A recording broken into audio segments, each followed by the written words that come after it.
Similarly to you, Giannis is not a doctor, but he did try to diagnose himself the other night. He did a very good job. So MRI has revealed exactly what we thought.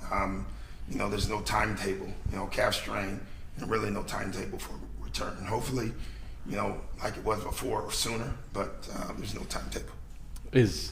He gave himself a timetable, I think, largely because of his experience. However, clearly this is now two in the same. Is that part of this injury in this instance of just we need to make sure he's totally healthy? I thought we did that last time. It's not like we didn't make sure. Right. But there is a sport you play and things happen. And it's concerning because this is, really 3 or 4 years in a row, right? I don't even know that. So, he plays a lot of basketball. He really does. Summers, then body doesn't get a lot of breaks. And, that's tough. You had mentioned after the game that it was hard to pull him out, even the final. Is it always hard? Why is it so hard to get him to come off the court when he's hurt? Well, because he's competitive and he wants to play. And that's what we try to protect him from him more than often. And we do it most of the time. I even thought we did it the other night. But it's tough. It's not easy. So how do you work on that? You've known him for 2 years now, but this. Yeah, he's been honest with us overall. I will say that. I asked our guys afterwards. As I said, I was concerned at halftime. Right. I didn't think he was right or right. But he's been very honest, and most of the time he's like, "Hey, it's hurting, but it's not bad." And so there's, that's what he's relaying to medical. And they have to believe him. And I think he's been pretty good overall. Like, he takes himself out. And that's why they left him in, because he kept saying, I'm fine. Now, visually, I kept asking. I'm not involved in that decision-making part, but I know what I see. And I kept asking. And, so that's a tough one. Given the history he has now with these calf injuries, would any thought be given to maybe sitting him for the rest of the season? No, there's no thought to that. But listen, there's no timetable either. We thought we had waited longer the first time, and at points he was 100%. But there's calf strains all over the league. I can't give you the answer why, and it's happening to the high quality players too. So I don't know the reasons why. I just know. How many games has he missed already? 14 before this. Yeah, and so, missing 25 and 30 games is not good for your team, obviously. So hopefully this time we can, keep him healthy. We thought playing him in the 28 to 32 minute. First it started with 24. First was 20, I think, 24, and then we got 28, and then we got 30 to 32. We thought we were gradually building up perfect. He was frustrated with that because he's used to playing 35, so we thought we handled that well. Maybe we'll go back down. Obviously that hurts our team in the minutes he's not on the floor, but we just need him to play, and we got to figure it out. There's always this debate whether or not he should be playing in the summer. But the fact is, all international players are going to play for King Country, right? It's a good debate, but you're not going to win the debate. But shouldn't there be rules for load management to help protect him against himself and not punish him? Well, we do it in the summer. All year. He doesn't play during the summer on back-to-backs. He had a minute restriction all summer, which frustrated him in the summertime. Did he? Yeah, we always have a minute restriction for him in the summer until the last 2 games where we go out and play. But we do that all summer.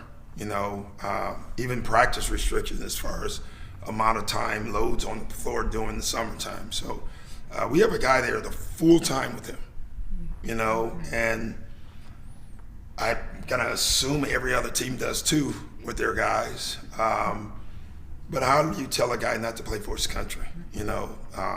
That's not gonna happen ever, especially in Giannis' case. He's the hero of Greece, and so he almost has to play. What do you feel like you guys learned from last time? I know the results weren't there, but the last time without him. Well, I think we proved we can get to the last 4 minutes of every game, and then that's when it becomes tough. And so today we really worked on end of the game execution. You know, a lot of those games were close that we lost that first stretch. You remember we lost 3 or 4 heartbreakers. Hell, the one Philly game, we didn't execute a foul.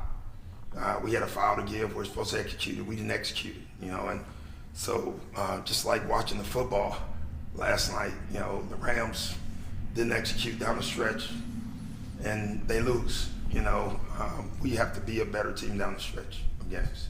Is there any clarity on Porter's situation? How long he might be? No, he's not even on the floor. So, I mean, with Kevin being out as well, you're down.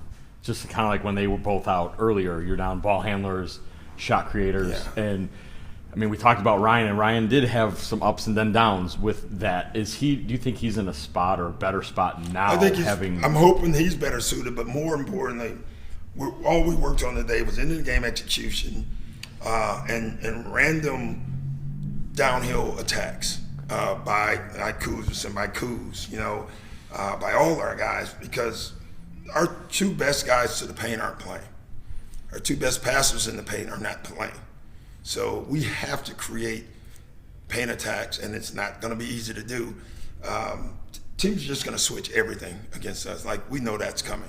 You know, the minute you have your 2 best ball handlers off, they're switching everything. So we worked on actions to try to counteract that, and that's all we can do. Obviously, AJ Green's someone that garners a lot of attention. Yeah. Do you guys think through, like, okay, well, we're going to get attention there, maybe that's a slip. Oh, yeah. You know, we work on that stuff every day. So AJ has a whole package that we run every night. But just for him, like, to maybe take a further step. Yeah, well, the further step will be they're going to switch a lot and take it away. But even that helps. You know, all that, the pin down action stuff with AJ is great. Again, because of what we have on the floor, they're going to switch most of it and make you play out of it. And we worked on that today as well.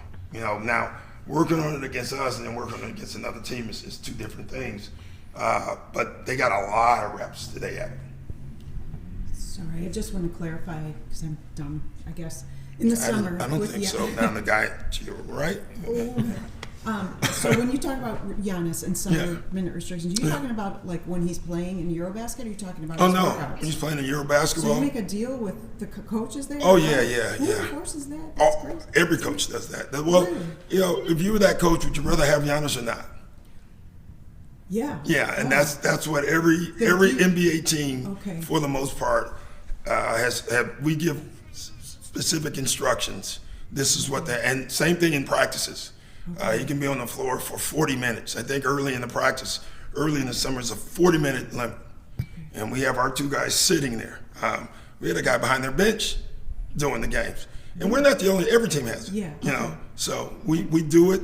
The coaches are very open to anything. They want them to play. Okay. That was until the last couple games. Yeah, I still think he had it, but we told our guy, like, he's trying to win now. It's 2 games. Yeah. I don't know what he played, but we could care less about his minutes the last 2 games. Yeah. Thank you. Thanks, guys.